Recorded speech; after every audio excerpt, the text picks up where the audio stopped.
Once upon a time, this camera was the only piece of kit available to me.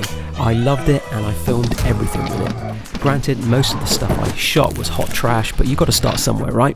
Perfect. In this day and age, we are spoiled for choice when it comes to video cameras. And it seems like a new and improved one is out almost every 6 months or so, from small action cameras to full-frame mirrorless ones. Let's not forget the 360-degree cams to drones and cinema cameras. And it recently made me wonder that if I didn't have my camera and lenses to hand, could I make a half-decent video using the one piece of equipment that most people carry with them at all times? A smartphone. In this case, an iPhone 13 Pro Max.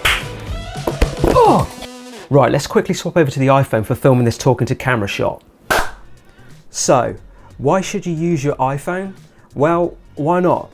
Okay, to me it doesn't give me the look I'm used to from my camera, but it's not bad.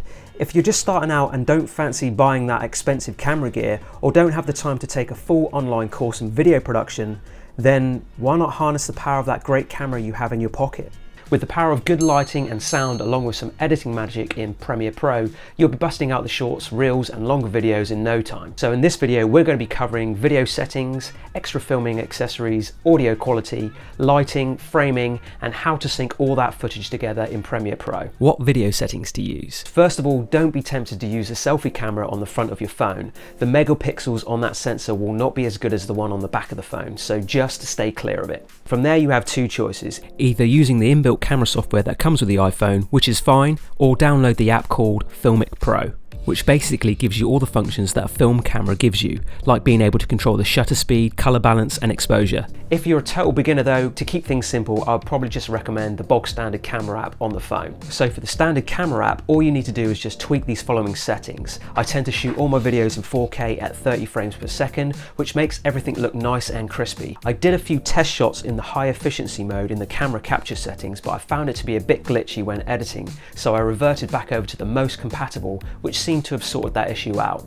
For those of you who want to leverage more camera functions on the iPhone by using Filmic Pro, then here are the following settings I use to get you started. Press the little cog item and select resolution. Here we want to make sure it's set to 4K 16:9 and set it to Filmic Extreme. Be warned, this will give you huge file sizes, but the video quality is better and easier to work with. Next, click frame rate. For me, I'm choosing 30 frames per second. Then finally, I like to have this grid up to help with composition. After you've done all that, you can just head over to the presets and save your settings so you don't have to keep adjusting them every time you go and film. Mounts and tripods. You're definitely going to need a camera mount and tripod of some kind because balancing it on a load of books just won't cut it. I'm using this Camera Mini tripod set that I bought a few years ago. There's a new version of this out now which still includes the phone mount, and I'll put the link to that in the description for you to check out. This mount will fit any size phone and all you need to do is tighten or loosen it with the screw mechanism. A tripod will definitely give you smoother panning shots and keep things well stable when recording. You don't need to go overboard, but try to avoid those flimsy plastic tripods and maybe go for a decent adjustable head. For this video I'm using my Manfrotto fluid head tripod, which is totally overkill, but well, it's my current tripod, so yeah, there's that. I'll put the link in the description to some other cheaper options just in case you need it. Other useful mounts that might come in handy for you is this small rig clamp, especially if you're planning to do top-down table shots. If you're shooting outdoors, it might be a good idea to have a USB power bank too, just in case you need that cheeky charge. So one of the drawbacks I've run into already is that I can't see what I'm shooting when I'm shooting on the phone. Normally I have a flip out screen or an external monitor, but what I've done is I've placed a mirror behind the phone so I can roughly see what I'm shooting, but yeah, it's not ideal.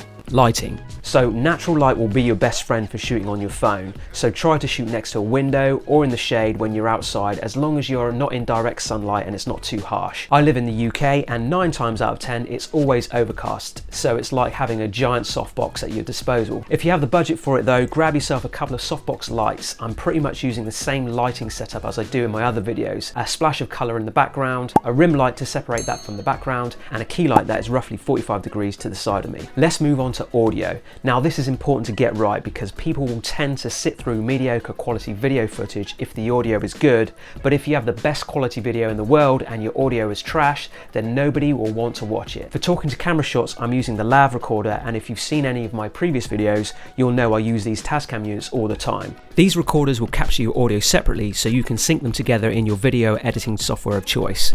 Alternatively, there's loads of third-party microphones designed specifically to plug into your iPhone, but But I don't like using these, as it seems that with every generation of iPhone that comes out, it makes those third-party phone mics obsolete. So I'd rather play it safe with a piece of gear that I can use no matter what camera I use. Now, I'm using the lav mic right now, but if I swap over to the built-in microphone on the iPhone, you'll hopefully hear the difference in quality straight off the bat, which again is why you need to make sure you sort your audio out before doing anything else.